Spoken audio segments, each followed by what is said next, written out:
love, courage, truth. Glenn Beck. Please stay in your home. Please do not leave your house. The apocalypse is here. Earth and all of its inhabitants will soon be consumed in flames. Flames that will burn forever and yet never consume.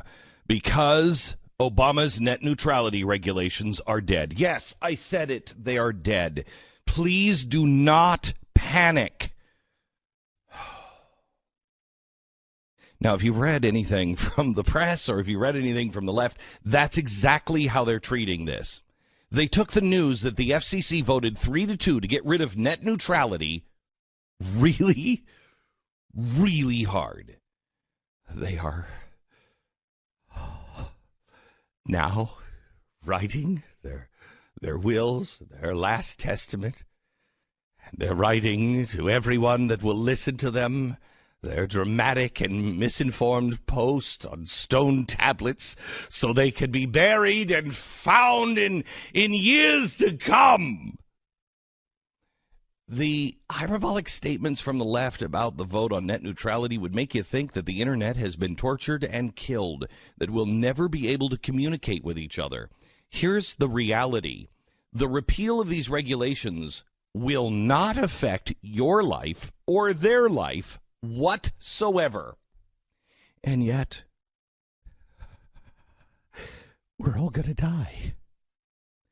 The vote was briefly delayed yesterday after security had to clear the room and conduct a search for a possible bomb threat. Oh, yeah, no, the left is not violent. It begs the question, why are they emotional train wrecks over net neutrality? By the way, do you know who wrote net neutrality? Yeah, because this is going to protect the little guy. Google wrote net neutrality. Rescinding the Obama-era regulations are going to return us to the Stone Age of 2015. Oh, my gosh. Oh, my gosh. Do you remember how bad the internet was in 2015? We're going to go back there. People are going to starve to death. People will die of cancer. There will be bodies in the streets, and you are all going back to dial-up. We're all going back to beep, boop. It's going to happen. May I ask, have you seen a difference in the internet in a bad way or anything in the last 2 years? Good way, bad way, anything? The imagined hell of living without the internet. Can you imagine it? It's supposed to bring us to the edge of despair. And it goes to show us that we are all closer to chaos than we think. The only reason people think they want net neutrality is because it sounds nice, like the Patriot Act. I'm a patriot. Net neutrality. Well, I'm neutral. The internet can only remain truly neutral if no one can get their grubby hands on it, if the government keeps its hands off of it. And that, in reality, is what the FCC voted to do yesterday.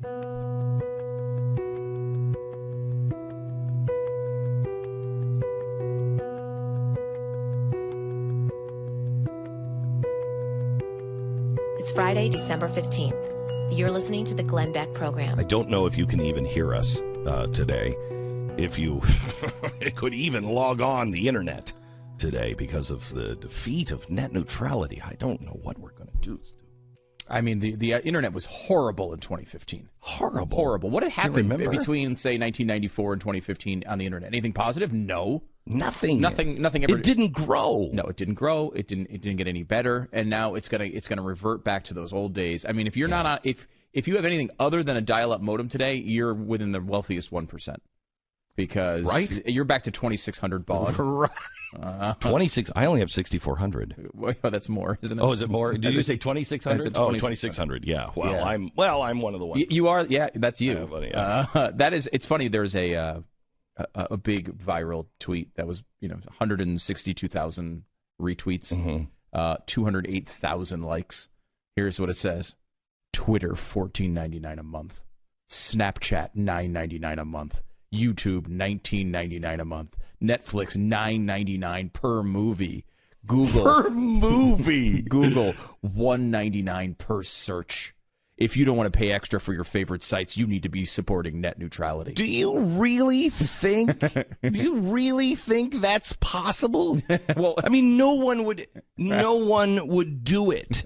I mean, if that really was the reality, I have faith in the people in Silicon Valley that they will come up with something new. Right. Because somebody will say, you know what, $9.99 a month was a lot of money for Netflix. They're now charging $9.99 per movie. They pissed off a lot of people. I think I can do it for a little cheaper. There's so much here, though, to pick apart. First of all, under net neutrality, all of these things could happen. Yes. Twitter absolutely can charge $14.99 a month on their own. And you notice how they're not asking for regulations on Twitter to keep Twitter free. They're asking only on the ISP side, which is such a strange thing. Like this is a battle between giant multi-billion-dollar corporations and giant multi-billion-dollar corporations for control for their money, and people are acting as if they should be involved in it. People don't know history. We are going through the same history that we went through in the 1800s with the trains. We went through in the 1940s with the auto industry. We're going through it again. And here's what's happening. Those with gobs and gobs of money are going to the government and saying, pass this legislation because it protects the auto worker. Does it, GM? Or does it put the innovator out? Does it put the Cord out? Does it put the Auburn out of business? Does it put the cheaper tire, the better tire, out of business because B.F. Goodrich and Goodyear Tire were the ones who came together and wrote the legislation and said, yeah, here, government, protect the worker. And it put everybody who was competing out of business. That's what's happening. Google wrote net neutrality. They like it. But like, unless you want to get giant companies more wealthy, then you will support net neutrality. What do you think Google is supporting it for? Why do you think these companies are supporting it? Because they think it's better for them. I don't know how everybody hates Walmart, but just has no problem with Google. Netflix is... They're in their basement creating life. Right. Okay, so yeah, we lost some jobs in Milwaukee, and I hate those guys. By the way, have you seen Google? I love these guys. They're playing Frankenstein in their basement, and they're probably creating a monster that's going to kill and enslave all of us. But man, they're great, aren't they? Look at they put like little lefty things up above their box. I love it. It's wonderful. And then they have the idea that. A lot of people, there are a few conservatives who like this. A few people in our audience that actually like net neutrality. And one of their complaints is, hey, look, hey, you guys, if anybody, should be in support of net neutrality because let's say, some big ISP, Verizon, decides they don't like TheBlaze and they could block customers' access to TheBlaze.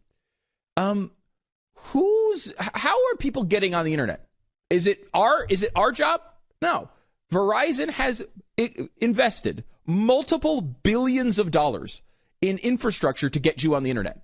If they want to block all conservative sites, they should be allowed to do it. Now, that is a terrible business model for them. Horrible. They'll lose half the country, and people will go to other companies that will support the material that they want. However, that is not something the government needs to be involved in. Here's the thing.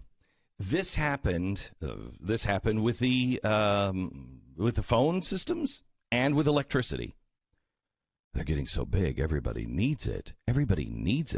We should make it a utility. Yes, let's make it utility. That way, the government can regulate absolutely everything. Now, let me tell you what we're up against. First of all, if the utilities were not utilities, if we could actually just get power and we had competitors on power, it would be a completely different world if we could compete. But no, it's a utility, so we cannot compete that way. Let me tell you what's coming.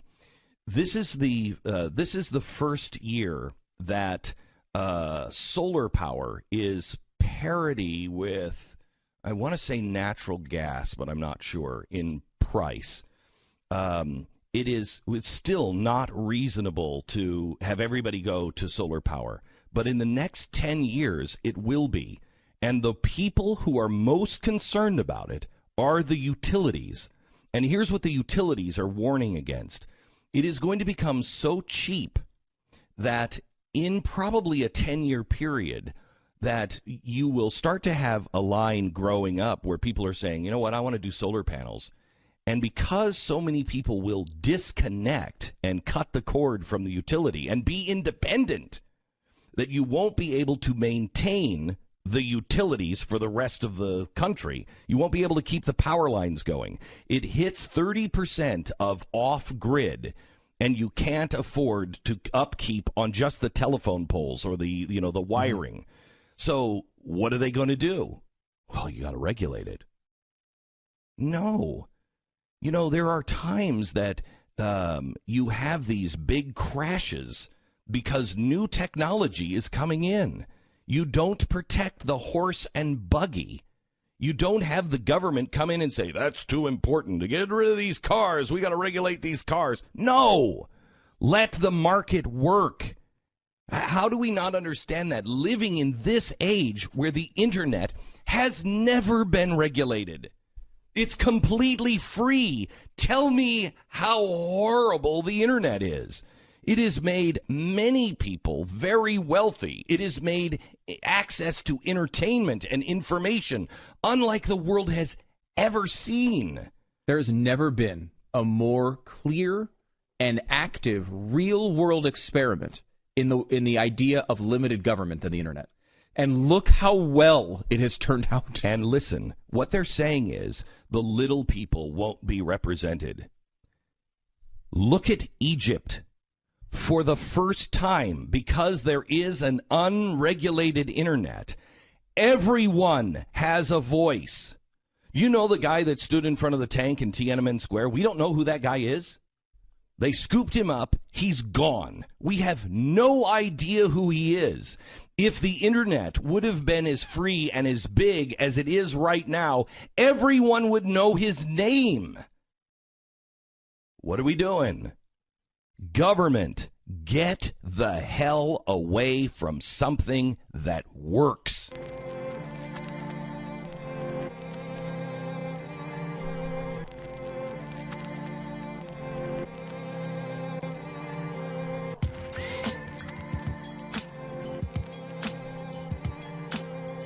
Okay, coming up in a minute.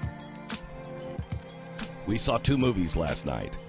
Stu did the Star Wars duty, because who wants to do that? And I sat almost alone in a movie theater watching Darkest Hour. The Winston Churchill movie. Oh, my gosh, it's good. On the Star Wars release date. I know. I couldn't get tickets. I have tickets for Monday because we were going to take the entire family, and so we all want to go. So there's like 10 of us. We all wanted to go together. Couldn't get them until Monday, and now I want to just cheat, and I'm in the front row, so I'm not going to sit in the front row and watch it. So anyway, no spoilers at all. Well, okay, there is this. Britain wins. What? Oh my gosh, I'm sorry. Are you serious? Okay, all right. You just blurt that out? And I think there were more British actors in Star Wars than there were in the Churchill movie. Probably true.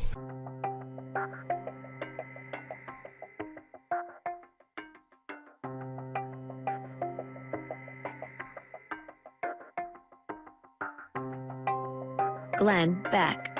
You know, it's amazing to me, this net neutrality argument, when you look and say, Netflix, they're going to charge more money. Well, okay, maybe not. But let's just think this one through. They're responsible for how much bandwidth? A third of today. All the data. Mm-hmm. A third of all data on the internet. One website. A third. Now, if they're taking a third, why shouldn't they have to pay people like Comcast more money for that amount? That's craziness. It's not magic, right? Because Comcast will have to build bigger structure to handle all of that data. So, all right, so Netflix doesn't pay Comcast for it, but Comcast has to do it because otherwise it can't handle the load of Netflix. So where are they going to get the money? They're going to charge you more. You're going to pay for it. Right. You'll pay it at Comcast or you'll pay it at Netflix, but you will pay it. Here's what happens. If they can't charge more for it, then what? They don't update it. It's not magic. People think that, this is all just free. Well, those big companies, they should pay for it. It doesn't work that way. And there's an ideological argument that says it's not your right to be on the internet. The government should not be involved in these things, and we can go through that all we want. But everyone likes to make the pragmatic argument of what's going to happen to my Netflix. This has happened one time. And what happened in the one time where Comcast went to Netflix and said, you know what? You're going to have to pay us a bunch of money because you're using all of the bandwidth and, you're one website. So you got to pay us, I think it was $25 million or something like that. You know what happened as a result? The speeds on Netflix got better, not worse. They didn't have to deal with that. They got better. And the net neutrality regulations would allow companies to do this to Netflix hundreds of times before it came to the same cost as what net neutrality will cost you. Because there's a lot of cost built into that as well that no one likes to talk about. Beyond all of this, of course, it's not your freaking right to watch BoJack Horseman. That is not what the government is. The government is not designed to step in to make sure you can get House of Cards whenever you want it. That is not their job. It is not their job to be involved in a business transaction between companies. This is supposed to be only in the most extreme circumstances where the government would be involved in things that are absolutely vital to your life. I'm sorry. I mean, I know Orange is the New Black is wonderful, but it's not life and death. Yeah, it's not. The Crown is. Well, The Crown obviously is. The Crown is. By the way, do you watch The Crown? No, I've never seen it. I know you're high on it, though. Gosh, it's good. It is such a good... Do you watch shows that aren't about British leaders? No. No, okay. Just I really sure. don't. Right. No. Mm-hmm. I'm fascinated by history. I just love history. And The Crown, every episode you watch, especially in the second season, you will Google and you'll be like, that can't be true. Holy cow, it is. I mean, you're learning, at least I am. I'm learning so much about England and history. I absolutely love it. I love it. And to polish off the net neutrality conversation here. Yes. We should point out that Ajit Pai is a quiet star of this administration. Ajit Pai is the greatest. He's the FCC chairman, and he has been fantastic. There's been, we've praised several of the appointments of Trump. He's one of those that doesn't get a lot of the publicity, but he has been fantastic, actually doing the things that have been promised to conservatives, that conservatives and libertarians want. They want the government out of these things, and he's done a lot to move that in the right direction. This is not an easy move for them. It's easy to say net neutrality because 99% of people on the internet who don't know what the hell they're talking about are praising it and saying it's the most wonderful thing in the world and what a crisis this will be to go back to the Obama era of the internet. But it's not, he's done a great job. We have one of the most disturbing things and important things to share with you coming up in a minute. And also Bill O'Reilly joins us. And a little bit of your weekend next. Glenn Beck.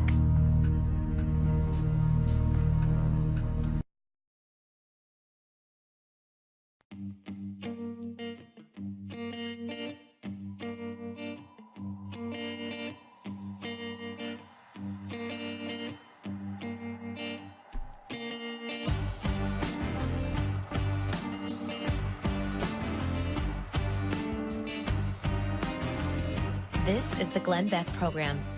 I want to ask you to help change somebody's life. Brian Lukens, he is an Iraq War veteran. He's a county sheriff's deputy. He's a guy who served us his whole life. Wednesday morning, early in the morning, fire crews were called because at 5:30 in the morning,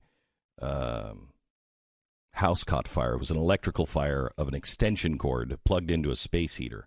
This happens all the time in the Northeast. People will plug in a space heater, and then it'll either be too close to something and it'll catch on fire. This was actually an electrical problem. Now, this is the home of Brian, the Iraqi war veteran. He and his wife escaped, along with their 9-year-old daughter. But their 11-year-old and 6-year-old son did not make it out. They were found inside the bedroom that they both shared. The daughter has been airlifted, and mom was rushed to the hospital. Brian is in the hospital, injuries in the burn unit at Lehigh Valley Hospital in Pennsylvania. His wife and his daughter have been released. Dad is still in the hospital. This family has been devastated, and they don't have a home. There's a GoFundMe page that has been set up. It's GoFundMe.com, Lukens Family Fund, Lukens Family Fund. I'll tweet this out. We'll put this on along with the story at glennbeck.com. But if you can, even $5, they have a goal of $350,000. They have already raised $243,000. But if we could make this happen before Christmas, it would sure be a great Christmas present for a family that has just been devastated. GoFundMe.com, Lukens Family Fund. Find out more about it at glennbeck.com. We'll post it soon. All right. Last night, we did a double movie duty. Stu went to Star Wars, and I went to see the new movie about Winston Churchill, Darkest Hour, which you must see. Tanya and I went. She went kind of begrudgingly. She's like, what movie is this? I don't remember this. I'm like, every time we see the trailer, we're like, that looks great. And she's like, oh, I don't think I was listening to you. So she went, and it is fantastic.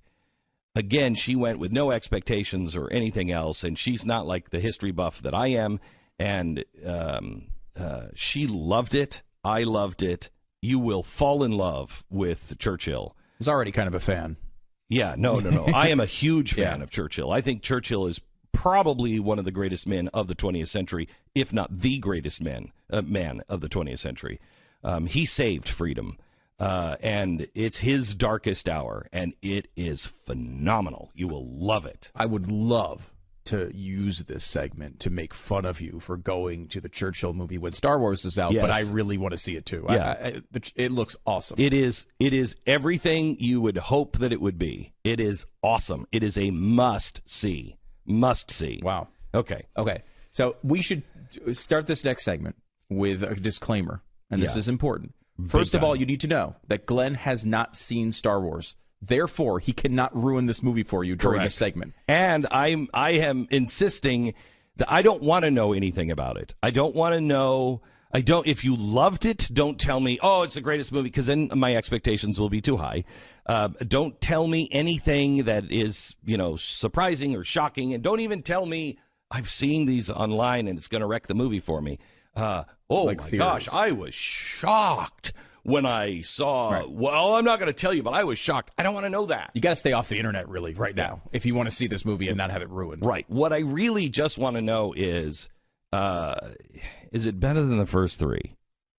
The first three? No. I mean, the prequels, episode 1, 2, and 3. My opinion is, yes, it is better than episodes 1. Is there a Jar Jar Binks? He is, well, I mean, I can't talk. I don't want to give anything away. Okay. Sarah, do you have your hand on the dump button? If I ask the wrong question, because we have Stephen Kent. He is the host of the podcast Beltway Banthas. He's been on before, huge Star Wars fan, also, a political geek. And Stephen, the same thing goes to you. You cannot spoil this movie. And I will not, Glenn. Good morning. Good morning. Okay. So Sarah has her hand on the dump button in case something is being said. Stu, I know you don't like spoilers. I am a big anti-spoiler guy, Yes, so we will delete anything live so this conversation at some point may not make sense because we've just edited something out live, okay? But no spoilers. Does Luke die in the end? So let me give you general broad strokes, and Stephen, I'd love to get your opinion. You saw it last night, did you not, Stephen? I sure did, yeah, Okay. with my daughter and my brother. Okay. I assumed you were like one of the people waiting. I assume like my picture of you is that you were waiting in line for this. Does that happen anymore, Stephen? It really doesn't. Folks, do assigned seating these days, so they don't have to worry about waiting in line for Thank a movie. God. And it's very strange. It's a weird experience, but you just show up when you're supposed to show up now. Yeah. Again, good for the internet. Thank you. Yeah. Thank you, capitalism. Yes. Thank you, internet. And by the way, I would say even with all the 3D stuff and all the improvements they've made at movie theaters, the assigned seating might be the best thing that they've done. Although the food in the theater is really good too. No, can I tell you something? I had to go to an art house theater to see this movie with Churchill. Mm-hmm. No, the seats. Ooh, when you sit in an old seat that doesn't move back at all, you're like, what? Why don't we just put folding chairs or a bench? There's a lot of great improvements. Okay, Stephen, tell me your thoughts. Sure. So my top line thought is that if your reaction to The Force Awakens was like, is this it? Is this all that there is for Star Wars? Reliving old thrills and cheap nostalgia? The answer is now definitively no. There is more to Star Wars that you have never seen or thought of. I would be comfortable saying you've never seen a Star Wars movie like this before. Okay, so will you agree with that, Stu? I think, yes, I would agree with that. Okay, so don't tell us anything, okay? That's on the border of too much information. And and feel free to say, no, we're not answering this question. Because I don't want to know. I want to know, do we get more information? Don't tell me if it's been solved. Is there an I am your father moment on any of the storylines? I'm sorry, Congressman. I'm not at liberty to answer that question at this time. It's a good answer. I do feel like we're sitting at some sort of like congressional hearing, and the lights are blaring in our eyes, and we have to make sure we say like we have to make sure that we don't give any classified information up. I'll be Mueller. You be Rosenstein. Okay. So, Mr. Kent, answer this. Is there a reason for that stupid little character beside Disney saying we can sell a lot of plush toys? Well, I think you need to have a little respect for that character. It's called a porg. We talked about this. I know, we did. It's a porg, all right? Yeah. It serves a nice, cute comedic function. One thing that I thought was actually clever about that was, they filmed this movie out on an island, and there were actually penguins interrupting the shoot of the movie and coming on and just sort of like disrupting all the scenes that they were doing because they were, so tiny and cute. And they were like, if we do this on this island and there are penguins in here, like, why not like try to create like a Star Wars version of these actual creatures? They were sparse, in my opinion. They served like, they jumped into the movie at key moments, not key moments, that would actually be horrible, at really frivolous moments, and it was fun. And I thought it worked. The kids who are in the audience enjoyed that. So nothing to worry about there, in my opinion. Are they wrapping this up? This has nothing to do with this movie. Are they wrapping the Luke and Leia thing up in 9? So not this one, but the next one? No, I object. You can't ask that question. Sorry, Congressman. Really? We're not answering that question. We're not answering questions about whether storylines are wrapped up in what movie. No. I'm not saying in this movie. I'm saying I asked this question yesterday of you, and you said you weren't sure. You thought that it wasn't happening. This is not about the movie specifically. I just wanted to know, is this going to be a set of three sets of 3? That's what I'm asking. The original plan, right? It was supposed to be 9 movies initially, supposedly. Is it going to end at 9? My guess is no way, right? Like, they're not going to just stop making these things. They're going to go on forever. And good. I like them. Well, I would say yes, they are ending this story, The Skywalker Tale, after 9, they have tasked Rian Johnson, the director of this movie, with his own original trilogy that is disconnected from these 9 movies that we have gotten from George Lucas's mind. So Rian Johnson apparently performed so well in this movie, they thought it was appropriate to give him something original to go and do that has never been done. So this story is wrapping up after 9. So is this, I mean, wasn't this the movie where they fired the director early on? That's actually for the movie they haven't even started yet. Okay. Episode 9. They had Colin Trevorrow, who helmed Jurassic World, directing that movie, and a lot of bad press and sort of some stinker movies from him led to him being ousted. Okay. All right. So can you place this one, and I'd love to hear this from all of you, and no hyperbole, place this in rankings. Like best to worst Star Wars movies, Yes. Where does this fall? Yeah, I don't think I can do that because that reveals whether or not I like this movie, which you said you didn't want to know. So what I would say is, I mean, I'm trying to have a reason to put you on, Stephen. I mean, right now I'm regretting having this whole segment. I mean, I don't think it's okay. I don't think there's anything wrong. You can say whether you like the it. Just movie, don't right? say, "Oh my gosh, I love this movie." Don't give your honest opinion if your opinion is something he doesn't want to hear. That's all. That's the only standard. I'll tell you if your opinion is. How about this? You give your opinion, and if Glenn thinks it's too much, we'll dump it. so this movie actually gives you an opportunity to follow Yoda's advice from Dagobah, where he says to Luke, "You must unlearn what you have learned." And I think that that's the most appropriate way to look at this movie, because we now have a Star Wars and a Force that is bigger than I say ever. we dump this. Dump this? Okay. I say dump this. Sarah, dump this.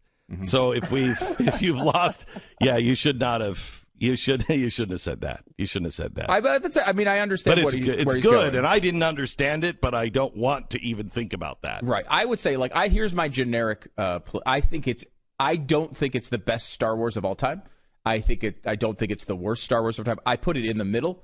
I think seeing it a couple of times would let me sort out exactly where I put it. Oh, so is it one that you do want to go see more than once? I definitely want to see it again. Because it has stuff in it that you missed? Yes. To me, yes. I would like to see it again and see how I feel about it. Sometimes with these Star Wars movies, I see it the first time and I have a different impression than I do later. Yeah. But when you walk into a Star Wars movie, you had your expectations set, and when it doesn't meet your expectations, you're kind of disappointed. Yeah, like when I saw episode 1, I walked out disappointed, and then I saw it again and I hated it. So it's kind of like that, right? Where you're not really sure how deep the hatred for George Lucas goes. I mean, you either see a Star Wars movie and you're offended because it doesn't match what you think of Star Wars as, and then you kind of ease into it. And I was that way with Rogue One. I walked out of Rogue One not knowing what I had just seen, but I walked out of The Force Awakens in love with it, and that faded over time. Star Wars has a tough balancing act that it has to achieve with all of its legacy. Yeah, I mean, it's not I will say it's not a huge disappointment. I didn't feel like it was the greatest thing of all time, but it was I think it did its job. One last question. Carrie Fisher. Is there CGI of her, or was this all her? I'm sorry, Congressman, we cannot answer that question. It speaks too much. All right. About what we know. Okay, all right. Man, we should put you in the FBI. Thank you very much, Stephen. I appreciate it. God bless. Hey, y'all have a good day. May the Force be with you.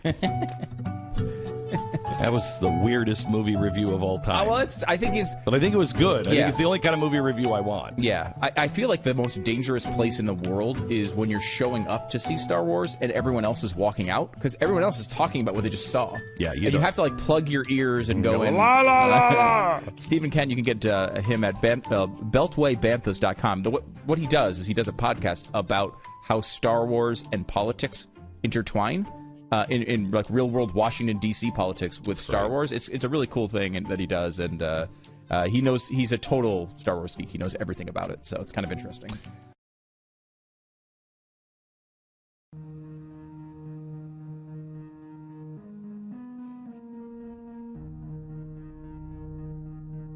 Glenn Beck. The Week in Review with the one and only Bill O'Reilly. A lot has happened this week, and he'll comment on it next. Glenn Beck.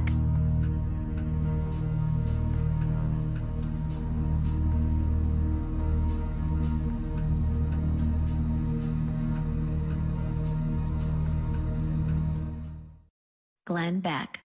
If you Googled the name Rodney Anderson before yesterday, you might think the star running back from the Oklahoma University was a rapist. Anderson's accuser claimed he had raped her on November 16th. And after a few weeks, a friend of hers convinced her to come forward. The story alleged that on the evening of November 16th, Anderson and the accuser had met at a bar. Later that night, she decided to go home with him. It was then that she claimed he raped and bit her. Anderson categorically denied. That's not true. The media exposure, however, just ripped him apart. They piled on. The story seemed yet another domino in the post-Weinstein era. Hollywood, corporations, Washington, giants are falling. It seemed only too obvious that the sporting world was next. That's the mentality we live in. That's what we're dealing with. With 40-plus accusations of sexual misconduct in under 2 months, with everyone falling, we're all waiting with bated breath to find out which industry and which person will be next to fall. Now, up until this point, over the past couple of months, most companies have responded to similar accusations with immediate suspension and termination, and nobody's allowed to even defend themselves. In this new age of instant information and social media, accusation is equal to guilt. One sports analyst summed it up perfectly when he called for Anderson's suspension on an Oklahoma City talk radio station. He said, quote, "It's business, right? I mean, we're talking about $1 billion athletic department. It's not the best thing for Rodney Anderson, and I understand that, but it's the best thing for the brand," end quote. This kind of thinking is exactly what's enabling and fueling this witch, or I like to call it a warlock hunt. We can't have bad press. Label him a racist and let's just be done with it.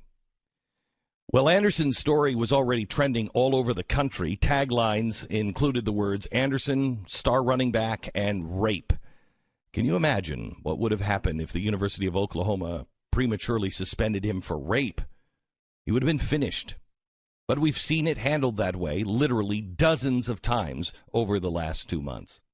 The DA's office announced yesterday they're not going to file charges. What? What an outrage. Is it? Text messages were found showing that the accuser was lying. No, the accuser must be believed. No. Witness interviews reported that the accuser thought Anderson was, quote, a nice guy for not going all the way with her that night. It was only after Anderson stopped responding to her advances that she decided to accuse him of rape. This is a story that is a perfect example of a couple of things. First of all, never predetermine someone's fate based off an accusation. The accuser should be treated seriously and fairly, but so should the accused. Second, this rush to save face and protect the brand is creating a lynch mob mentality that must stop.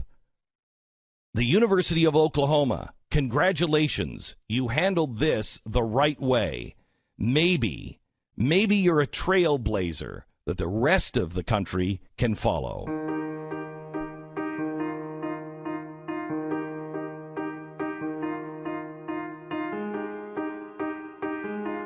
It's Friday, December 15th. You're listening to the Glenn Beck Program. Bill O'Reilly is joining us. Bill O'Reilly from BillO'Reilly.com. His latest book, Killing England, is perfect for the holidays. Bill, as I was thinking about all of this stuff yesterday with Tavis Smiley now, which I don't know if he's guilty or innocent, but he came out and said, I didn't do it. And if a former relationship with somebody is going to be terms for dismissal, we're really in trouble. and I want to defend myself. And we're starting to see now a pushback. And as I was thinking about this, Bill, it reminds me of Emmett Till. Emmett Till was killed, and everybody knows, because a woman said he whistled at her, made a cat call. And he was killed in horrific ways. 60 years later, that woman says, okay, well, he didn't really whistle at me. She was lying. Sure. You know, it's interesting because I did my commentary yesterday on BillO'Reilly.com, almost the same as you did it 2 seconds ago. It's almost the same. Yeah, well, it is the same. We just are writers. I don't have writers. We just listen to you and we just transcribe it. All right, well, that's good. I'm very flattered. But I took it a step further in the sense that every person in this country is now going to be affected by this warlock business, as you put it, because it's coming after the president of the United States. And now that the Russian thing has fallen apart, then it cannot put that back together again. That's done. That the anti-Trump, hate Trump people are saying, all right, we're going to get them with the women. Now, I understand that there is going to be a story breaking today along the lines of what you just laid out with Oklahoma. But this story is going to be women coming forward saying we were offered money to say that Donald Trump molested us. I understand it's going to break today. Is this the tape that you have been talking about? Yeah, this has to do with the tape, but I understand the tape is not going to be put out today. The women will come forth today. But it's the same scenario that I've been saying since last April when you were the only one to have me on after they did this to me. All right? And I said back then, this is a fraud. Now, that is my case. I don't know what happened in the other cases. And as you said, all accused are guilty by headline. It's guilt by headline.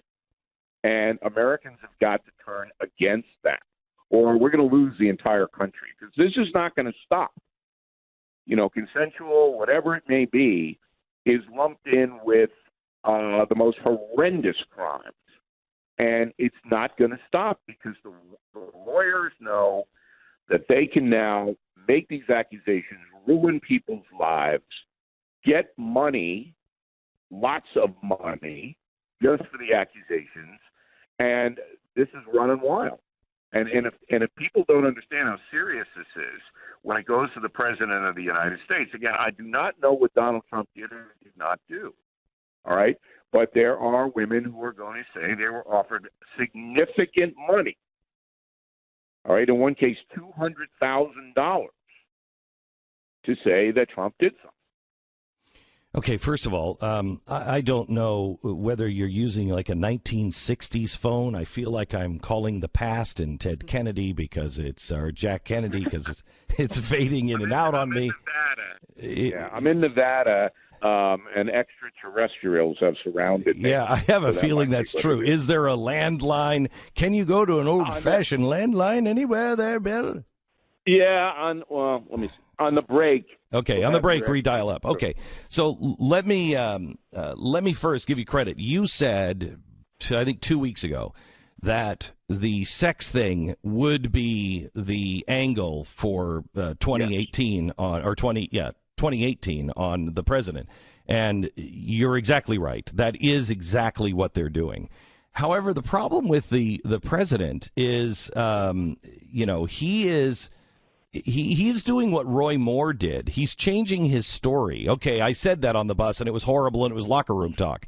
Now it's, I didn't say that. That's fake news. Come on. Well, wait a minute, though. He didn't come out and say that.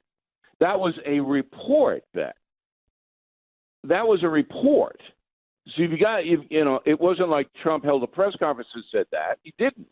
It was reported. So you don't believe anonymous source. You don't believe that either. I don't believe any anonymous source. I want to make that quite clear. Once the word anonymous source or sources say or we can't tell you who they are, I don't believe it. Because it is proven time and time and time again that these newspapers primarily use this crap. So wait. So then we shouldn't have, the Post should not have run Watergate with Deep Throat? Well, wait a minute now. It's a whole different ball game because what's his name, Bradley, wouldn't allow the stories to go on just Deep Throat. They had to be corroborated by somebody else. Now, sometimes those people were named and sometimes they weren't. But in this climate now, all right, where anonymous sources are being used to destroy all the time, and we've already seen how many stories, Beck, in the last 2 weeks there have been 10 major stories from CNN and all of these others that have been true bogus. All of them were on anonymous sources. All of them. Right. Now, how many do we need? So do you give, is there a difference to you between shoddy journalism that comes back and says correction and fake news? Sometimes there's a difference because journalists can make mistakes. But I'm telling you that whenever you see anonymous sources used and no corroboration, you cannot believe that. Look, in my if you had three sources that remain anonymous, but all three sources corroborated this. I mean, that's really what happened in the Washington Post. They would not have their name used, but they did verify. It depends. It depends who it is, who's doing it. Look, the Watergate story turned out to be correct, but not all of the reportage was correct. Correct. All right, and there was a crisis in the Washington Post. Some of the stories that Woodward and Bernstein put forth weren't true. Yes. But now you have an industry, and the industry is hate Trump, get Trump out of office. It's an industry. Right. All right? So it's a whole different climate now in this country.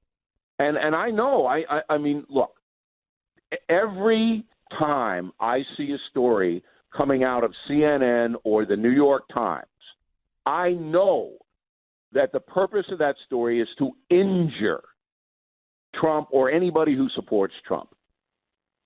91% of all of the nightly news stories on Trump for the last 6 months, 91% have been negative. I know. So this is a scandal. It's a journalist scandal that now ties into the Warlock business that you mentioned. And I'm telling everybody on BillO'Reilly.com and your program and other programs that I go on, this is going to damage the United States of America in a way that I don't know if we're going to recover from in the next 10 years if it doesn't stop. I agree. And I went further on my show last night. I did about 10 minutes on what's coming in 2018 and 2019 technologically.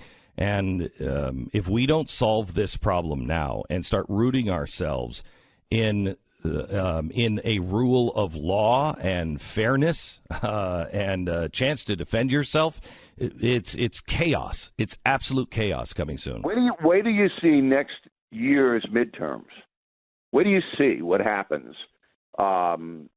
Because right now, all of the ops are going into, okay, let's talk to every girlfriend the guy ever had on both sides.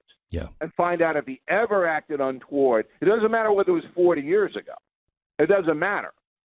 If we can get a headline on Drudge, or if we can sell it to the Washington Post, and they'll come into town, and we can win. All right. It's not about issues anymore. It's about who can destroy the other first. And I don't know. We're going to take a break and come back and talk to you about Roy Moore, because I'm not sure that is going to win every time. More with Bill O'Reilly from BillO'Reilly.com in a second.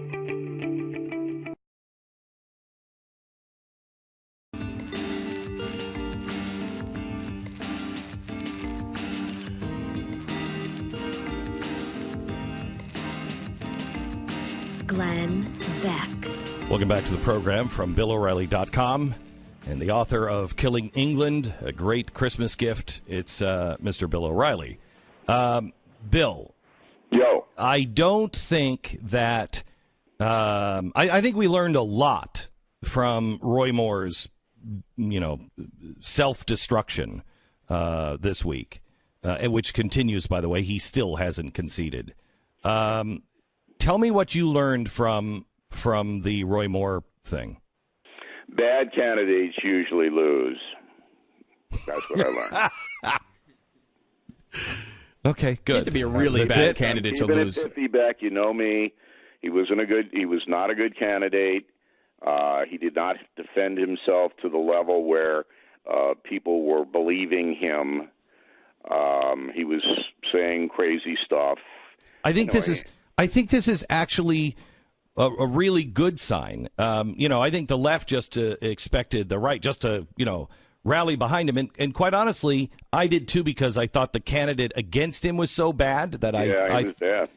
that I thought that they might, but it showed that no, you can't just run anyone. Well, you know what? I swung that election because I said to millions of people I wouldn't vote for either of them, and I think that's what happened. You did it. You did it. Said, O'Reilly's right. I just can't get down and vote for either of these people. What I enjoy about you is your humility. It's awesome. I have to work at that, Beck. It's not something that comes easy. Might want to try a little harder. So, what do you think of him not conceding? Well, what else does this guy have to do besides ride the horse around Alabama? I mean, he has nothing else to do. So, that's what these people are. They, after this, Roy Moore disappears forever. And Steve Bannon, can you say the same? Bannon, I never bought into the fact that when somebody shows up at a political campaign, no matter who it is, Charles Barkley, Bannon, anybody, that any American voter is going to, I'm voting for him because Charles Barkley told me to. Yes. I mean, nobody does that. Correct. You just said you swung the election. What are you talking about? Well, nobody but him. I swung the election in a way that was not endorsing anyone. Okay. If you follow my reasoning. All right. Okay. I got it. I got it. Okay. We're so far beneath you, Bill, that we can't follow. I think that's unfair to both you and Stu. Thank you. You guys aren't beneath me. Right.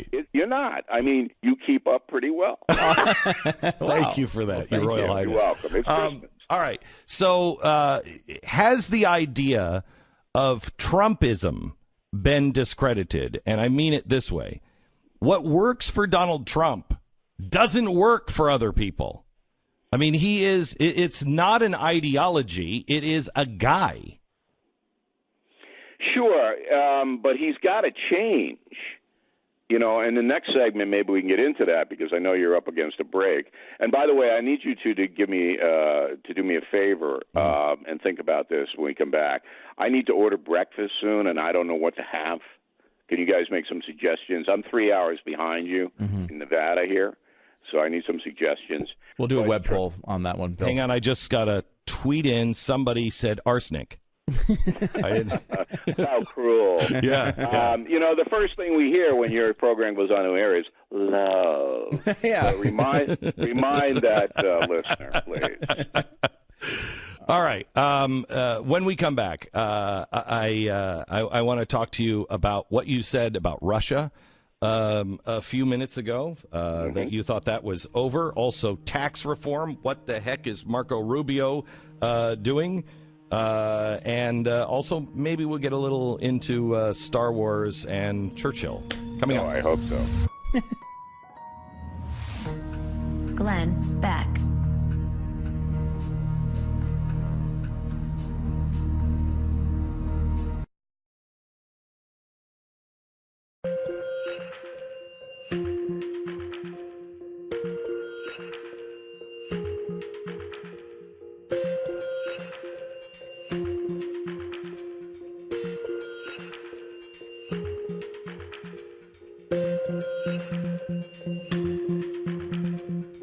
You're listening to the Glenn Beck program. Before we get into things, I want to ask you, and I also want to alert Bill O'Reilly to this story. I want you to go to glennbeck.com right now. I'm going to do a monologue next hour that you need to hear.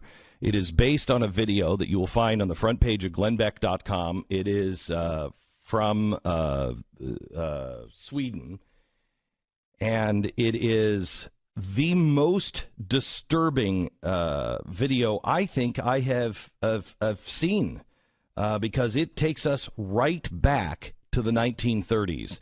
It is the Netherlands doing a study on how much is a life worth, and it's a TV report with a Down syndrome guy who is just standing there with some other reporter and a guy from the government saying, "Look, this is how much this guy is costing all of us," and they're talking about the Down syndrome guy. And he's following it, but he doesn't understand the ramifications of what they're saying is, we should eliminate people like this. It is horrifying video. And you need to stand for life right now. We are going down the same path that we did in the 1930s, except this time we have the technology to do it. So please go to glennbeck.com and share it with a friend. And we'll talk about it coming up in a half an hour or so. Bill O'Reilly, Donald Trump, you just said, needs to change. How do you mean? Well, we were talking about the anonymous sources situation and how that's being used to diminish everything that President Trump does.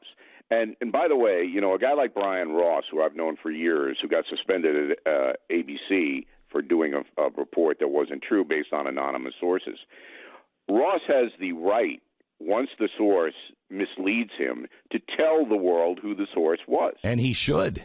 And ABC should have ordered him to do that. Yes. Okay? So that tells you that there's an investment by these networks in diminishing Trump. So it's beyond any reasonable doubt. So the Trump's got to understand that what's coming now is a series of personal attacks. They'll try to find more women that come out and say whatever they say. Now, this report today, if it comes out that 5 women are going to say they were offered money to besmirch Donald Trump, not after he was president, but before. If this comes out, this will do a long way to providing some defense for Trump. But Yes. he's got to have a SWAT team up there just to basically, every time something comes out, to say it's a lie, it's not true, and here are the facts. He's got to meet it head on.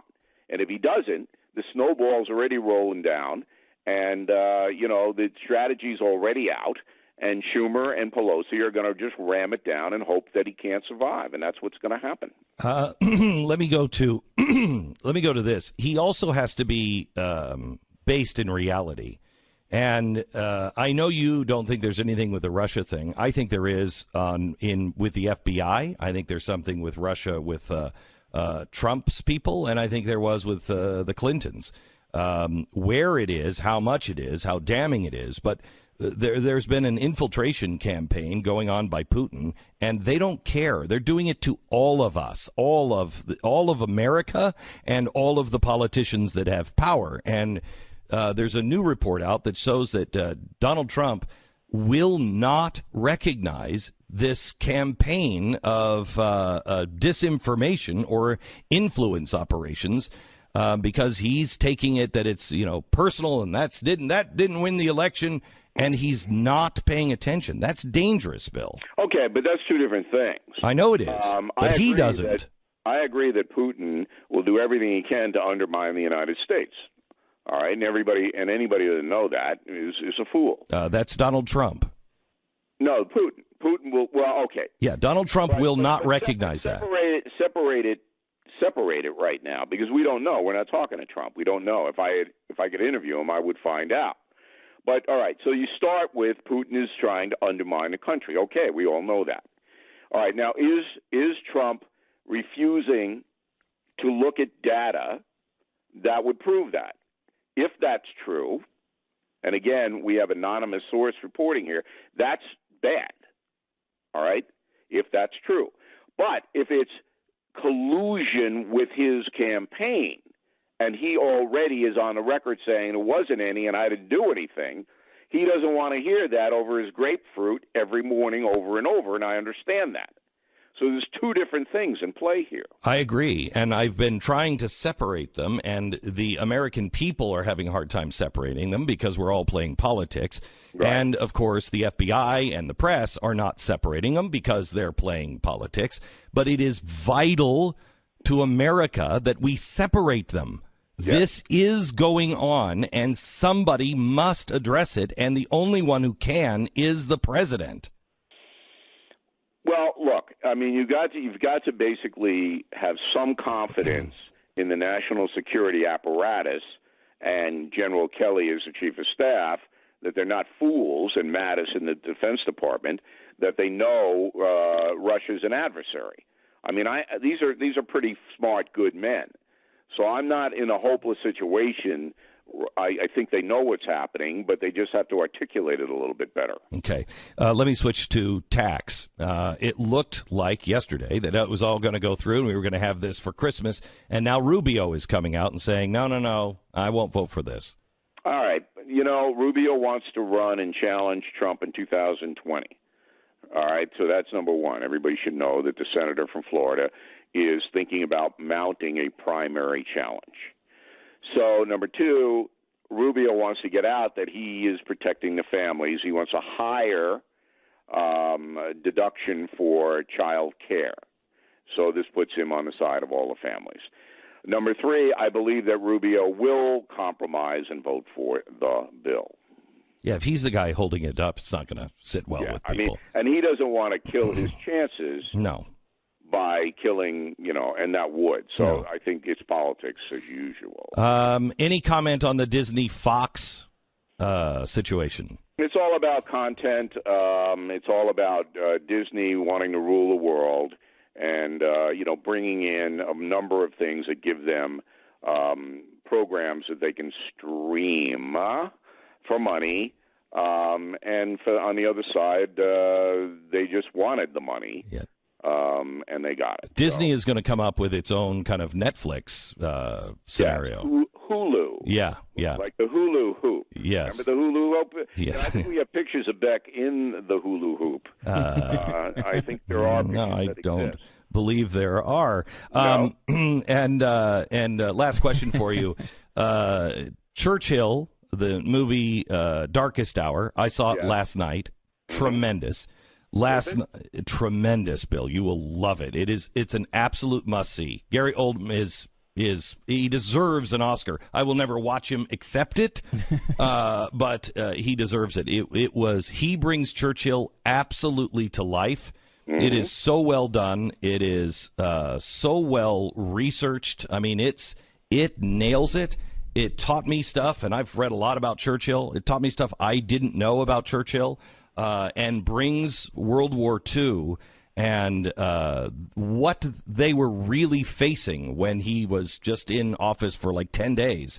It really brings it to light in a whole new way. It's great. Wow. Yeah. Well, I know you love my book, Killing Patton, where we talked about Churchill extensively, and you keep calling me, and I will make time to talk to you about Killing Patton and Killing England. Yeah, well. That's nice. Because I know you want more. Well, I know. I actually just want to show you the toe tag that I have of General Patton's that shows that your book is inaccurate. Yeah, sure. I do have it. I've told you this before. We got into, what the real, and this is not in the movie, but the real interesting thing about Churchill was how Stalin humiliated him, and how Churchill, a man of tremendous pride, had to deal not only with Hitler but with Stalin and Roosevelt.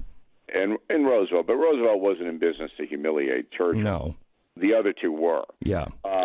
So good. I'm glad you liked the movie. I will go to see it on your recommendation. Are you going to see Churchill first or Star Wars? Do you go to a Star Wars movie? Star Wars, I'm not a big kind of extraterrestrial guy. Yeah, I couldn't imagine seeing you in the... I can't imagine seeing you. Do you ever go to movies where people kind of turn around and they're like, and you can hear them saying, "That's freaking Bill O'Reilly behind me"? Yeah, I usually kind of slip in just after the movie starts, so I don't, frighten anyone. What's your favorite? I really don't want to frighten anybody. It is like going to a movie and seeing Bela Lugosi. What? Yeah. What is? Let's get out. It's like the Blob. Remember the Blob attacked the movie theater? Everybody had to run out. No. When I go in, that's what happens. So, what's your favorite? Just kind of movie, just a movie, not a film. What's your favorite movie? The Godfather 1 and 2 are my favorite of all time. They're just amazing movies. You can watch them over and over again and learn every time you watch them. And I like the Bonds, the early James Bonds, were just so stylish, and now they're blowing up everything. But, oh my gosh, Daniel Craig is the best Bond yet. You like him? Oh, I love him. But he never smiles, Beck, and he doesn't have any humor. Because he just blows things up. He's a hurt man inside. Bill, Killing England is available. Tell us about the Christmas stuff you got going.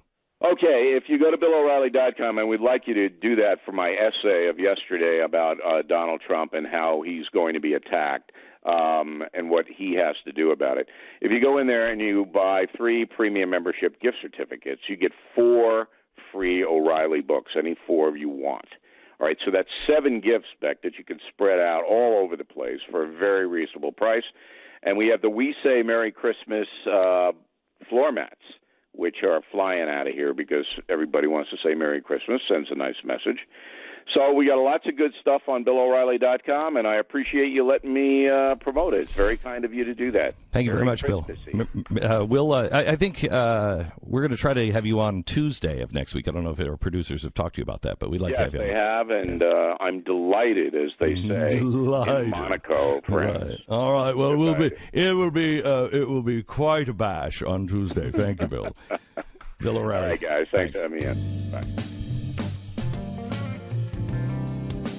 BillO'Reilly.com is the place for all the Christmas specialties running right now, as well as the book Killing England. One quick update to what we were talking about, and I agree with Bill on his Marco Rubio analysis.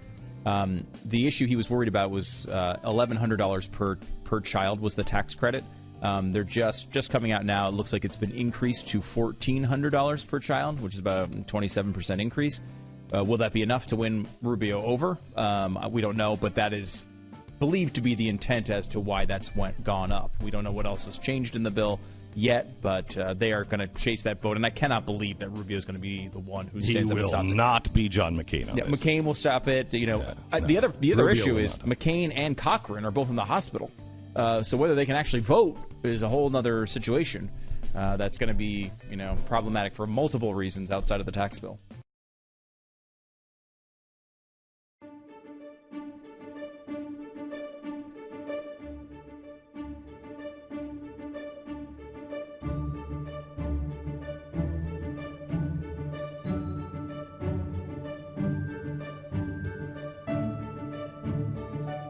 Glenn Beck. Have you heard Straight No Chaser? The group Straight No Chaser? I have not. Found them yesterday because I heard a song about the Christmas Can, which I thought was hysterical. So I just pull them up on iTunes. I think it is a great Christmas album. The one I heard was, let's see, I'll Have Another Christmas album.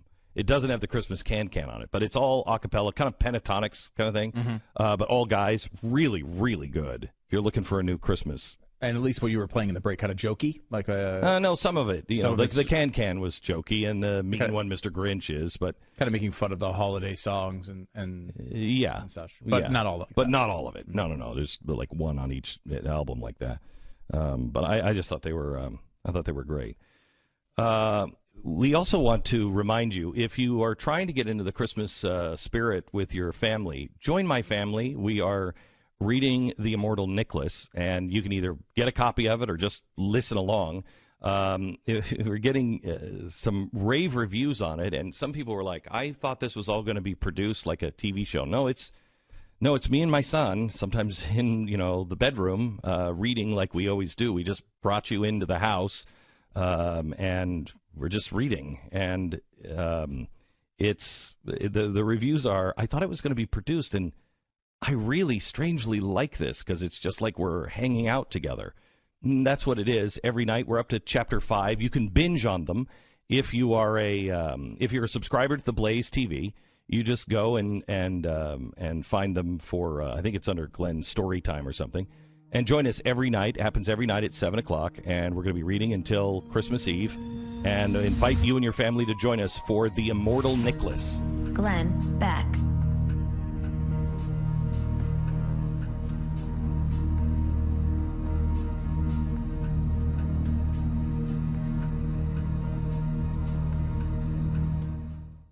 Glenn Beck. We can't have a Dwayne as president. That's not right. President Rock, that's not really right either, but there's part of me that kind of likes it. President Johnson. Yesterday, Variety reported something that we all knew was coming. Dwayne "The Rock" Johnson seriously thinking about running for president in 2024. By the way, that would be for the President of the United States, in case you missed that. If you have been living under a rock, Dwayne Johnson, former pro wrestler turned movie star. He's known for, his comedies in, like Baywatch, unintentional comedies like Hercules. But running for president doesn't seem to be a joke. He told Variety he would 100% consider running for office. However, Johnson's fans will have to try to contain themselves because the actor-producer has a huge slate of movie and TV projects that will keep him booked for the next few years. So he's not going to be, coincidentally, it has nothing to do with, Donald Trump, running for a second term and somebody getting that, and he just happens to, no, it's just, he happens to be available in 2024. That's as soon as he could do it.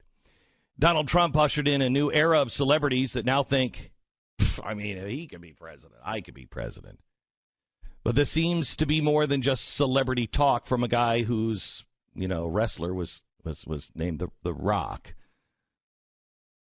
Their side's probably going to have Tom Hanks, and we'll have the Rock. Anyway, a Washington Post article in 2016 about Johnson's political ambition got people talking. He says he's entertaining the idea purely out of loyalty to the American people. So what are his political credentials? Well, besides none, he says the best thing I can do is continue to listen and learn as much as I can, which is more than you could say for most politicians. So maybe The Rock is onto something there. He used to be a registered Republican. He's now an independent. He lives in Florida, which is an important state for presidential elections. He also has 175 million followers on social media. In just 1/3, if 1/3 of those showed up to vote for him, he'd have nearly as many popular votes as Trump got in 2016. So maybe it's not so far-fetched. Then again, there are questions, serious questions, about his judgment.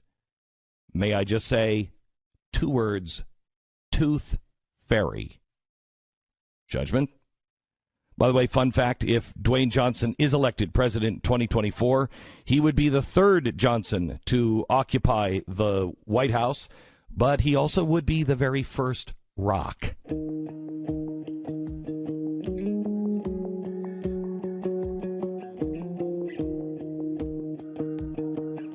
Bye, Glenn.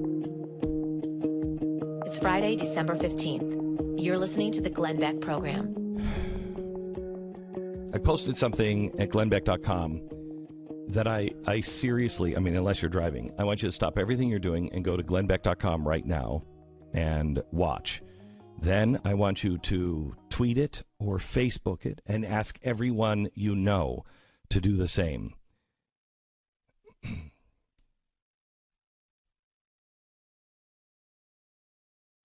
The Mesopotamians didn't believe in good and evil. They didn't think that there was a force of evil.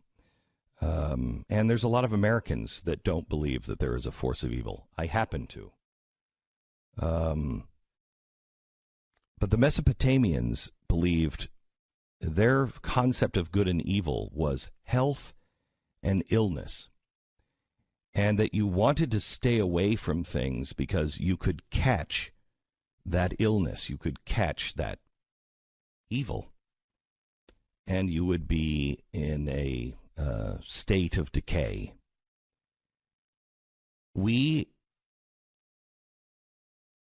have caught a bad case of evil, and it is spreading like a virus, like a plague, and it is happening the same way the world caught the last bad case of evil in the 1930s.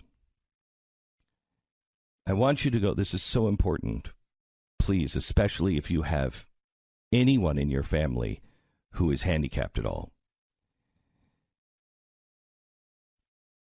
I've posted a video with the Dutch National Institute for Public Health. And what they have done is they have put together a little video with a guy who has Down syndrome.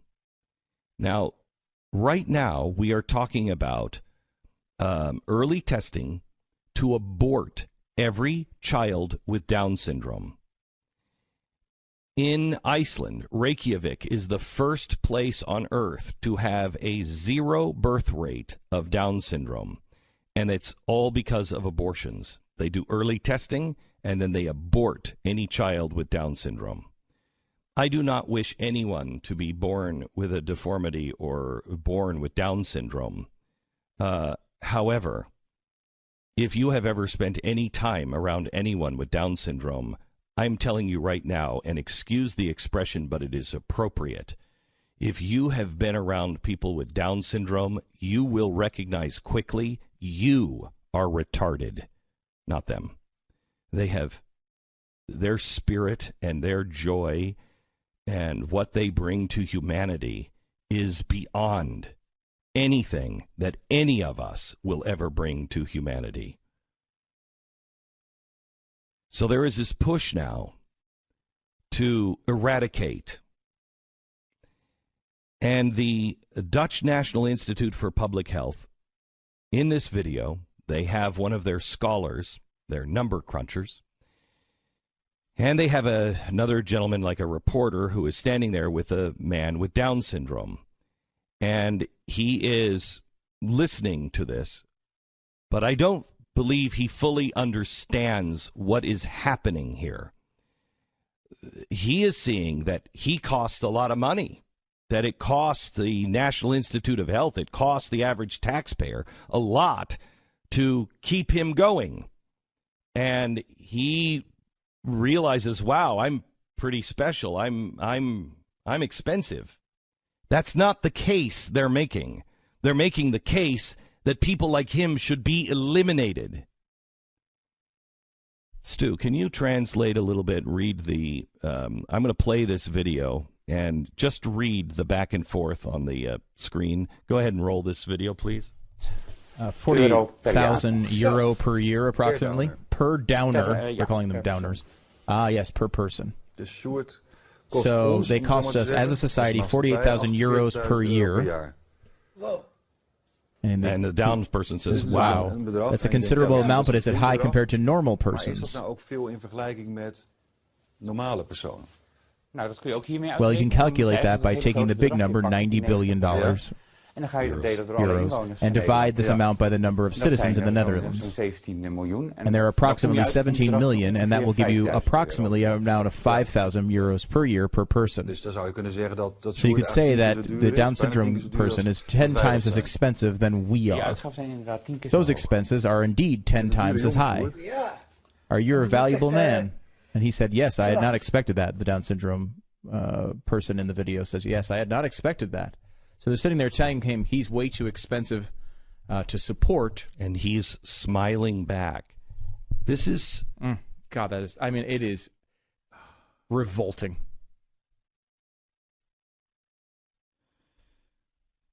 Mankind has caught the same disease it caught in the early 20th century, and it is the same kind of mentality that we can make... the Uberman, that we can get rid of all of man's flaws through technology. Back then, we couldn't do it. We can now. But it still involves killing. It still involves killing those with Down syndrome while they're in the womb.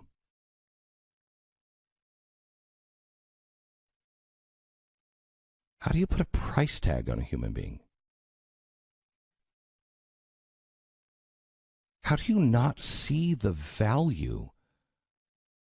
We are in this time once again where it's all about the collective. We have to think alike. We have to act alike. We have to agree on everything. No, that's not what made the world the world. What made the world is we all think differently. We all have different talents. We all have different points of view. It's the grind that sharpens us. If you're not being ground, people are trying to take all pain away, and I understand. I really understand. I don't want to, I have a child of special needs. The pain of your heart as a parent is beyond understanding. Only a parent of special needs can truly understand the pain of the parent that never, ever goes away. But the joy is greater.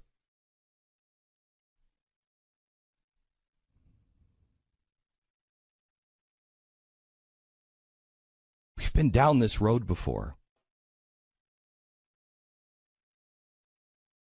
And it was the Dutch. It was the Dutch that were really on the cutting edge of euthanasia, killing the handicapped. He goes on in this to say, the only other class that cost us anywhere near this are the old. That, once they have to be taken care of all the time, they can't just go to the doctor and get a pill. Then they really start to grind on the finances of the country and start costing the taxpayers. Well, what did Germany first do? They killed the handicapped, and then they killed the incurables. They killed the elderly. Anybody who was costing too much money. We are not in a financial panic yet, but I warn you, we are coming to one. And when we do, if we don't know what is true, if we don't know what life means, we are creating artificial life, super intelligent artificial life right now. And they're debating on how to somehow or another keep it in a cage so it doesn't end up killing all of us. How could we possibly teach artificial life the meaning of life and that they should protect humans and never turn against humans when we don't value all life ourselves?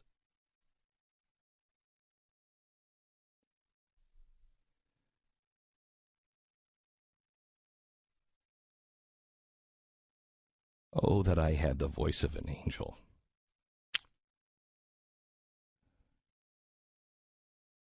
If I could shake the earth to wake people up.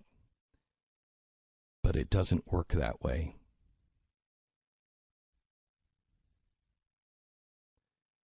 My job is to warn you. My job is to show you what's happening and bring you perspective from my point of view. I've taken my job seriously, perhaps too seriously at times, for a long time. And I am warning you with everything in you, with everything in me. Please, please, please get all of the lies out of your own life. Please do not just listen to the things that reconfirm your worldview. Please do the things that make you uncomfortable so you can learn the other side and you can understand the other side. Because the only way you can defeat the other side is if you know it. Please, if you don't believe in evil, at least treat it like a nasty virus like the Mesopotamians did. Because the world is catching a killer flu. It is a plague, and it almost wiped decency and kindness and humanity. It almost wiped it off the face of the earth. But there was one group of people that stood, that had the resources and the power, and that was the new world rushing over to save the old world. That was us. We don't have the power. We don't have the money. We are not together. We don't even know what's true anymore. We will throw ourselves in the arms of Putin if he reaffirms our worldview.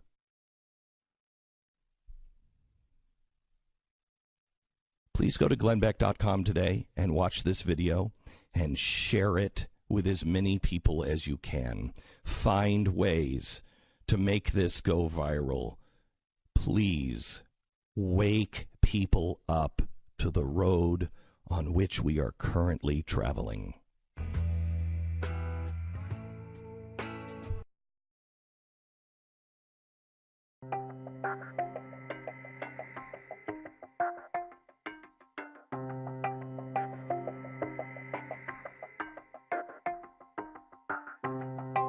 Glenn Beck. There are so many things that we can do to put the meaning back into the holidays. I urge you to find something that you can do in your own neighborhood or locally. We went up to the ranch, and we were going to this, this great restaurant that we love, and it's just a burger joint. We just love it. And there was this Christmas tree in the foyer. You walk in, and it had all these names on it for these kids. And we saw one that was from I think a 7-year-old boy, and all he wanted, the wish was a pair of pants and a nice shirt and tie that he could wear to church, and a snow shovel. And we thought, wow, look at the humility of this family, that's what they're asking for. Obviously, he did not want a snow shovel. They needed a snow shovel. And the thing that he was hoping to get, or maybe the parents were hoping to get, was some decent clothes to go to church in. And I pulled that off the tree, and as we were sitting there in the restaurant, we were just eating our burgers, my family got up, and they all went to pull names off the tree, and we went shopping for them. And I urge you to do that and get your kids to help you to do that. It helps you remind them that they're really pretty blessed. When we come down to it, we're all really blessed. When I was a kid, we were pretty poor. We didn't know we were poor. And that's the way most people are. They grow up, they didn't have it, and they didn't realize it because they didn't focus on it. Focusing on others this holiday season. Glenn Beck.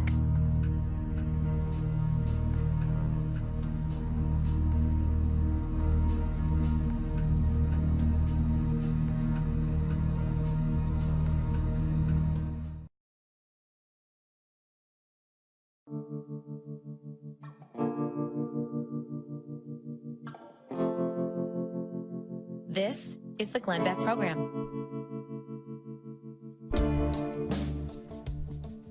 Welcome to it. Welcome to the program. So glad that you are here. It's been so heavy here for the last few minutes. Let's just kind of just chat for a while. Yeah, I was really surprised. I expected the last one to end up in you'll feel good, they'll feel good, and you'll get the best parking spot at the mall. That's where I thought you were going. But I was saving that there. for next week, but now you've just blown that.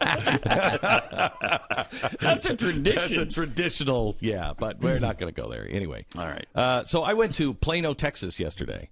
Love Plano. I love Plano, Texas. Great place. It is unbelievable. I don't know why we didn't end up on that side of the Metroplex. Plano, McKinney, Frisco, those are all great. I mean, not that our area sucks. It's just that those are better. Maybe the best place our part in is the country. It's so 2000. The thing about Texas, when you come to Texas, is it's all brand new. Yeah. It's all brand new. Well, you the walk burbs down, are, you walk down the main street of Plano, Texas. I don't even know it's Main Street. It's like I don't remember Merchants Avenue, whatever it is, but it's like a brand new city. Mm-hmm. There's like nothing old. I mean, when I say old, nothing like past. What, 2 years, maybe? It's all really. I mean, it's all expanding so fast. I mean, how many people are moving here every year? Well, the state went from 20 to 28 million almost overnight. Yeah. I mean, it's amazing the growth here. It's amazing. It's a weird combination. What they've tried to do is not screw up everything with the government. Yeah. They've tried to run their state efficiently, and it's worked really well. Texas is a really good shining example of. It's unbelievable. Of largely speaking, they're not perfect, but largely speaking, letting limited government and get out of the way of the businesses trying to do their thing, and the economy has increased like crazy. Tanya and I talked about it last night. I would live in Plano, Texas, if I didn't have kids. I'd live right downtown. I'd live in. They've mixed the town. So it's not like a mall. It's like an old town, and there are apartment complexes and townhouses and everything right in the middle of the town, and it's just great. I just loved it. Loved it. It's really nice over there. Had a really weird experience. I told Stu. Is that where you went to the movie last night in Plano? You have to go see Churchill. It sounded really good. Okay, so it's Darkest Hour.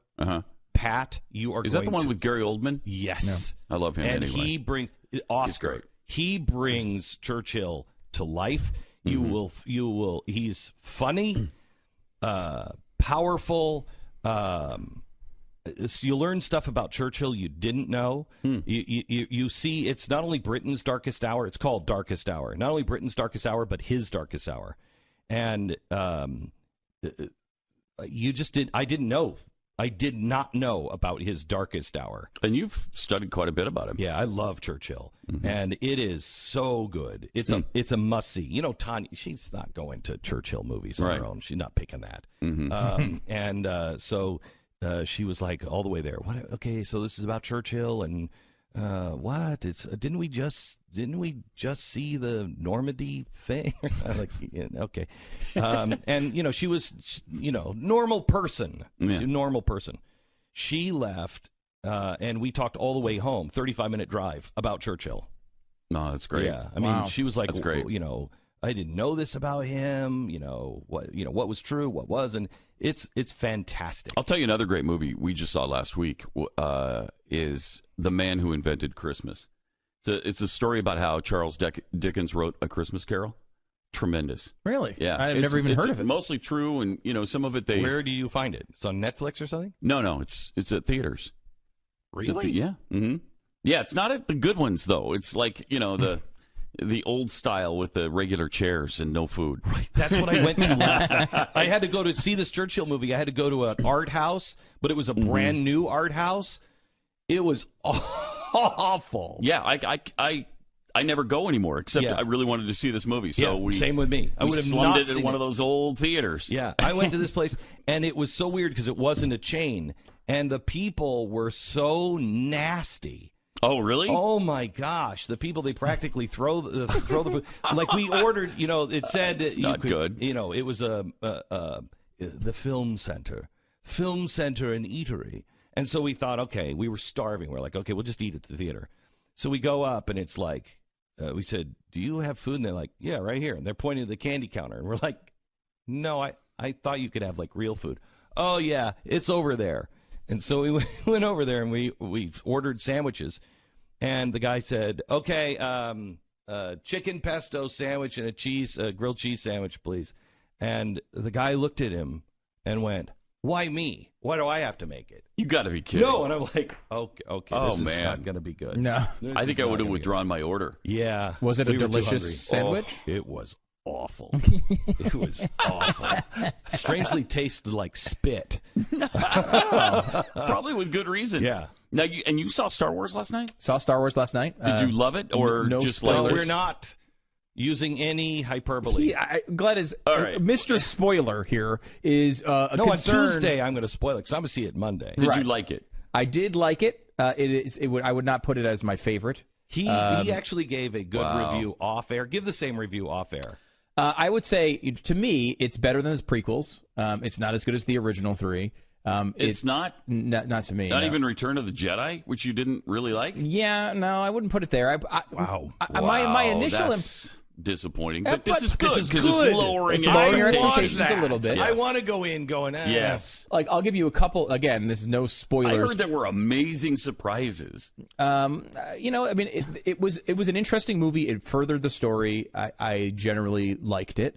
There's some, there's certain things like there's some of the humor that didn't land with me, which and some of like and that's weird because what's his face isn't involved in it anymore. Lucas? Lucas. Yeah. Usually Lucas is like, you're like, what joke is that? What is he even doing? What are you doing? Some of it did though. I mean, there were good moments of it. There wasn't anything that was like, oh my gosh, you'll hate it because of X, Y, and Z. There were a couple of interesting storylines that I think our audience would be interested in. But they were like, there was also like you had the quirky characters that always pop up. There's always a couple of new characters. Stop with the quirky characters. No, it's Disney. It's plush toys. Yeah. And some of them worked, I thought, well. A couple of them where you're like, what did I just see? There were a couple scenes, and this is, again, I'm not going to give you any details at all, but there were a couple of scenes where I had this reaction, which was, wait a minute, why didn't they just do this?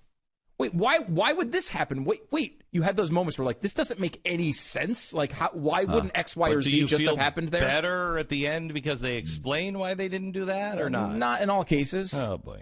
But again, like it's not a perfect movie by any means, but I did enjoy it. Well, I'll tell you, I've been underwhelmed by the first two efforts of the new series. And I haven't been. I haven't been. I did not love The Force Awakens. I liked it. Okay, so I don't love these new characters. Yeah, I have not been overwhelmed by them. It's not like I can't wait to watch them all in a series, and you know what I mean? They kind of set apart, but I guess because the first three, or the second three, the 1, 2, and 3 episode, because those were so god awful, that I actually look at The Force Awakens and I'm like, okay, well, this is okay, this is good. Yeah, like I feel like I in my head liked The Force Awakens better than the new one that just came out, the Last Jedi. But in my part is of that the one where Harrison Ford dies? Yes. Yeah, that. So hopefully everybody's seen that. Everybody's seen that. I mean, there is a time. Yeah, limit. it's been 2 years. Yeah, so I guess it's okay, but still, I don't know that I would blurt it out. But anyway, okay. Force Awakens. I think like I looked at The Force Awakens as a rescuing of the series. Like I was so happy it wasn't horrible. Yes. True. That like it felt like an true. incredible win to me. Yeah. And I liked Rogue One, even though it wasn't. Okay. It was okay. I liked it. This one, it's in the mold of the last two that have come out here with Rogue One and The Force Awakens. It's in that vicinity. I think a lot of people will like it more than those. I just want to be blown away again by a Star Wars movie. That's all I want. Here's what you have to remember. Here's what Maybe. you have to remember. The middle one is the hardest. If they are writing for an arc, the middle, think of it as a 3-act play. Nobody wants to go see a 3-act play and just watch the middle. Well, I don't know. Empire Strikes Back was the best of the whole series, as far as for my money. Absolutely. By far In fact, the best of the series. And that was a middle. Yeah, you're right. Yeah. I mean, people are saying the hardest one, because what they're doing is they're arcing to the last. The first one should be really good. The last one should be good. The middle has to have it's a transitional movie. Yeah, it's a transitional movie. I mean, they're wrapping up. They're they're giving you a little bit more from the first, but they're setting it all up to wrap up on the third. And one of the things I think people like about Empire Strikes Back is it's that it didn't have a movie feel to it. It wasn't about at the end, like you're like, holy crap, this is not going well. You know, that's the vibe of it. I think you get out of Empire. But you have to remember when Empire, and Pat, you'll be able to relate to this. You won't, Stu, I don't think. When we were growing up, when there was a Godfather 2, everybody was like, "What? No, that will destroy it." No, no movie ever had a sequel that was good. Right. If it was such and such 2, it was Kiss of Death. It used to be like that. Now every big movie is a sequel or a remake or a prequel. And sometimes they exceed the original. Yeah, it does happen sometimes. In this one, you know, some people are saying it's the best Star Wars movie since 1980, which would be Empire. That's pretty good. Which, if that's, if that's true, that's not the impression I got. I would put it in the middle of the pack. But again, it's a great series. Movies, do you? Yeah, he does. I love Star Wars. Yeah, I'm a big Star Trek. He doesn't like. Why? Right? Although you like the new movie. I do like the new series of movies on Star Trek. I don't dislike Star Trek. I'm not a big. What is the one that you don't like? Fantasy? Superhero movies. Fantasy movies, and super like Harry Potter type movies. No, I'm out. Lord of the Rings, don't like that at all. Lord of the Rings is great. And I'm out on almost all superhero movies. There are exceptions to it, but not many. I've finally given up on superhero. No, it's just not good. Just not good. No, wait. You cannot put DC in the same category as Marvel. I can. You can. And I do. Well, no, you can't. Yes, I do. DC is Thor DC, or is it Marvel? Thor. Thor is Marvel. Ragnarok or whatever? Yeah, Marvel. I didn't really like that. So I liked it, but you look at, I mean, you know, any company that says, I don't know, Ben Affleck would be a good Batman. That's just, it's crazy. You their had judgment is suspect. The perfect Batman series with what's his name that did it? Christopher Nolan. Yeah, Mike, that is a masterpiece of Batman. Leave it alone. Don't come and revisit and reinvent and do it with Ben frickin' Affleck. I have a 6-year-old son, and what happens sometimes in our where they'll be playing, and he'll be out with all of his like action figures or whatever, and I'll be like, all right, we got to go, we got to put them away, and he'll take a big scoop of them, all of them together, all different characters, and he'll just dump them into a box where they all stay. That is what the preview of the new Avengers movie looks like.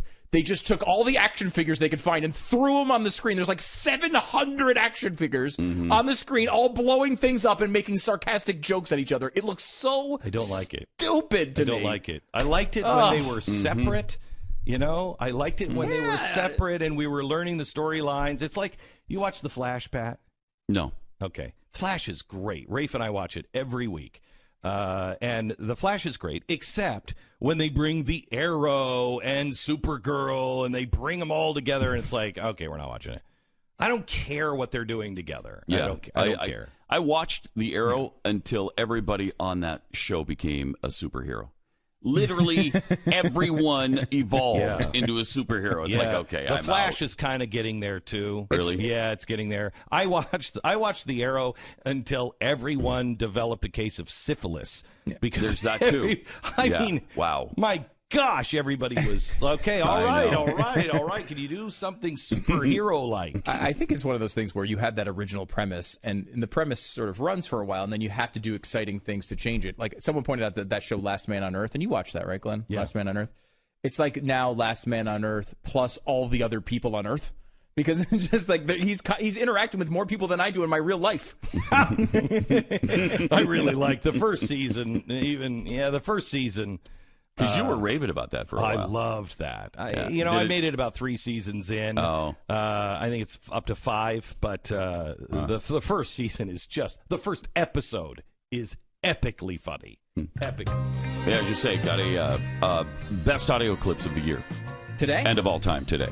Yes, coming up immediately following the show on the Blaze Radio and TV network. Oh, that's a big show. Yeah, that's a big show. We're going to do that next week, are we not? We can, I guess. I thought we were. Okay. I didn't know anything about that, but right. if you'd like to introduce the concept. Come up with your own right. thing. All we have to do is take his show, his clips. We don't have to work all day. Let's just air it. Hey, well, here's an interesting clip from a show. It's called Pat Gray Unleashed, and then we just play the whole show. Just one clip, 3 hours long. It begins today. Yes. With Pat Gray Unleashed. On the Blaze Radio and TV networks. Also, if you are on Facebook today, want to be appearing with Pat on a Facebook Live, go to the Pat Gray Unleashed Facebook page. Obviously, sign up there and subscribe or friend, or as he would say, thumb up him on Facebook. Thumb up me. And you can watch it there today. All right.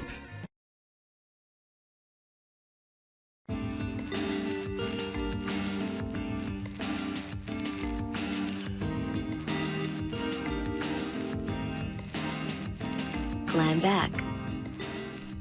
This is huge news. It just broke with The Hill.